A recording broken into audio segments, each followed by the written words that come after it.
Bana, kama unakumbuka vizuri msimu jana Yanga waliondoka na kila kitu kwenye michuano ya Muungano. Licha ya kwamba wao ndio walikuwa mabingwa na kuondoka na kombe, kuna mtu kama Maxim pia Nzingeli, yeye ndiye ambaye alikuwa mfungaji bora kwenye mashindano akifunga mabao mawili tu ambayo yalitosha yeye kupewa kiatu na kuondoka nacho.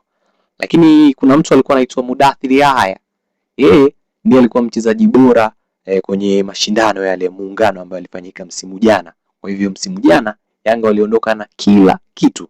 Lakini kwa msimu huu tunaweza tukasema mambo bado ni mabichi kwa sababu kwenye upande wa kinara mabao mpaka hivi sasa anaongoza Prince Dube akifunga mabao matatu.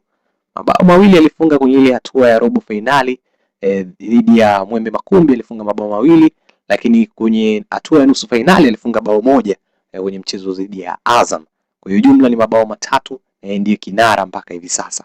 Lakini kwa upande wa Simba kinara ni Selemani Mwalimu ambaye yeye amefunga mabao mawili. Utakumbuka kwenye mchezo wa robo finali alifunga bao moja dhidi ya Mafunzo, alafu kwenye nusu finali dhidi ya Mlandege alifunga bao moja. Kwa hiyo jumla ni mabao mawili.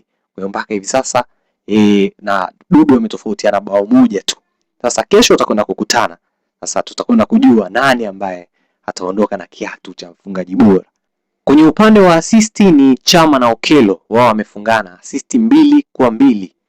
Kwa hiyo vita yao bado ni mbichi kabisa.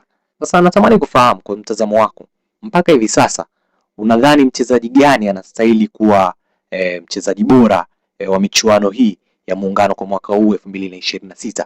Lakini kwenye vita ya Dube pamoja na Mwalimu, unadhani nani ambaye atafanikiwa kuondoka na kiatu?